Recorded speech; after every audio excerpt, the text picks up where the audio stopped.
কোমলমতি শিক্ষার্থীরা এখানে বহু কষ্টে স্কুলে যায়। আমি আমার মেয়েকে দেওয়ার জন্য একটা টমটম চালককে বলেছি, ভাই আপনি আমার মেয়েটাকে আনা নেওয়া করেন, ভাই আমার এখানে 4-5 জনের বেশি নেওয়ার কোনো সুযোগ নেই। কেননা রাস্তার এমন খারাপ অবস্থা, যদি একটা বাচ্চা ছিটকে পড়ে যায়, এরকম অনেক বাচ্চা ছিটকে পড়েছে। আপনারা আমরা এই প্রশাসন এবং যথাযথ কর্তৃপক্ষের প্রতি আহ্বান থাকবে যে আপনারা এই রাস্তার দ্রুত সংস্কার করেন।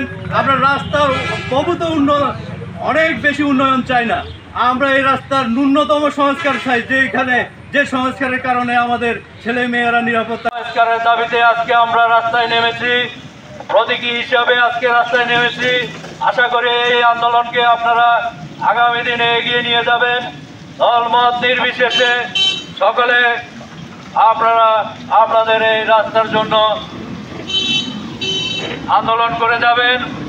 আজকে দেখা গেছে সাধারণ আমরা এই খাগড়াছড়ি ঢাকা মহাসড়কের যে লিংক রোড, এই লিংক রোডের রামগড় থেকে সোনাইপুর পর্যন্ত এই সংস্কারের দাবি করছি।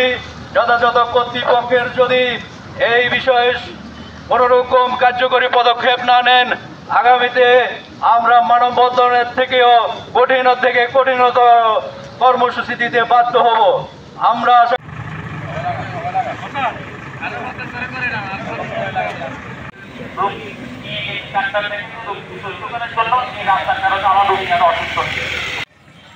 আয়োজিত মানববন্ধনের উপস্থিত সম্মানিত এলাকাবাসী, গাড়ি চালাতে তাদের শরীরের ক্ষতি হচ্ছে, পাশাপাশি তাদের গাড়ির যন্ত্রাংশ ব্যাপকভাবে ক্ষতি হচ্ছে। আমাদের এখানে কিছুদিন আগে আমাদের